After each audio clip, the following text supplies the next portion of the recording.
hanya di drama kantor. Dalam proses produksinya itu menurutmu gimana, Mbak? Menurutku menyenangkan, seru ketika kita ambil video di luar kantor ya, contohnya di Solo Baru, Depak, terus di taman dekat kantor gitu. Banyak banget kok yang kita ambil video itu di luar kantor. Menyenangkannya itu sih. Terus orang-orangnya baik semua, apalagi sutradaranya baik kok. Nah, di situ kameramennya sangat effort sekali. Dia sampai nyari-nyari angle yang bagus biar dapat view di kamera itu sesuai gitu. Menarik, bagus. Prosesnya cukup menyenangkan ya. Apalagi kan saya itu orangnya pelupa ya. Jadi kalau baca skrip itu nggak harus sama, tapi diimprove gitu. Peran kamu di drama Terselubung ini sebagai apa? Nah, aku sendiri berperan sebagai Eri di drama Terselubung itu sebagai provokator. Nah, untuk alur ceritanya itu sangat plot twist sekali. Saya jadi Anggi ya, di situ di dalam cerita itu Anggia itu sebagai orang yang paling tersakiti ya. Waduh. Nah, di situ Anggi itu memperjuangkan dua laki-laki, tapi endingnya itu nggak jelas semuanya dan nggak dapat apa-apa sih, dapat hikmahnya aja.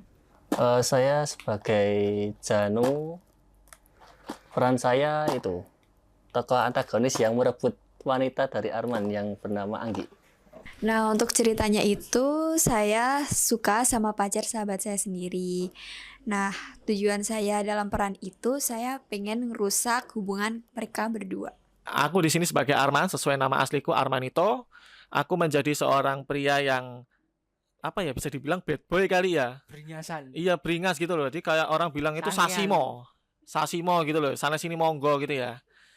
Jadi pengennya itu kayak ibarat pepatah itu sekali dayung dua pulau terlampaui. Tapi ya itu masalahnya bisa gila sih. Gitu, Mas.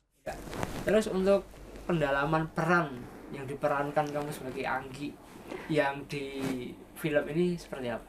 Pendalaman peran itu cukup sulit ya ketika aku meranin adegan nangis ya, karena itu bener-bener harus air matanya itu harus keluar gitu sampai habis satu tetes mata.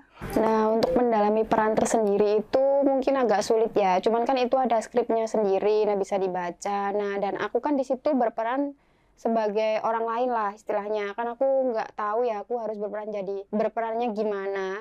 Nah, itu jadi tahu kayak hal-hal baru. Mungkin aku bisa ngerasain kalau aku jadi orang yang seperti itu, kayak gitu.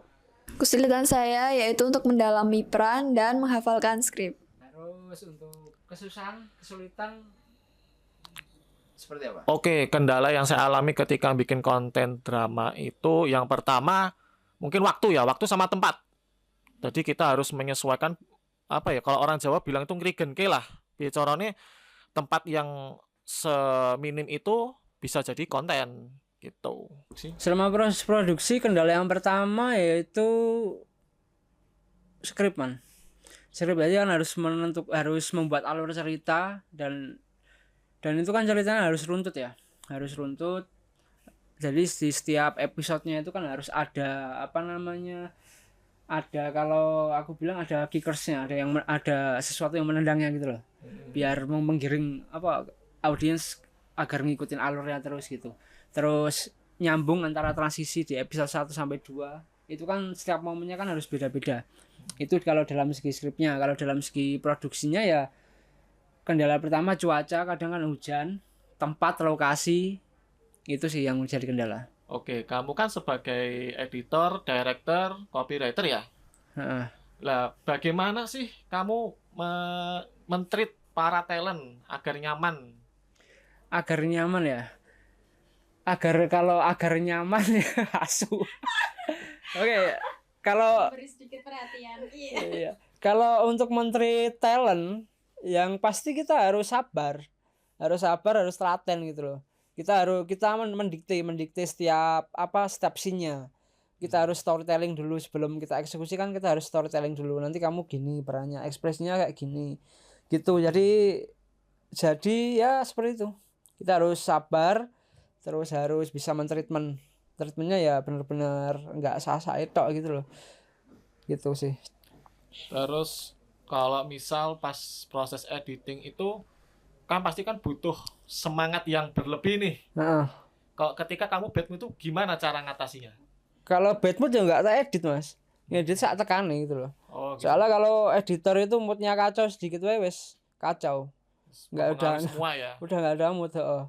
Jadi ya kalau ngedit pas mood langsung selesai. Hari ini tag kita edit langsung selesai. Tapi kalau bad mood bener-bener bad mood ya kita buka softwarenya aja nggak apa namanya nggak sempat, soalnya bener-bener mood ya.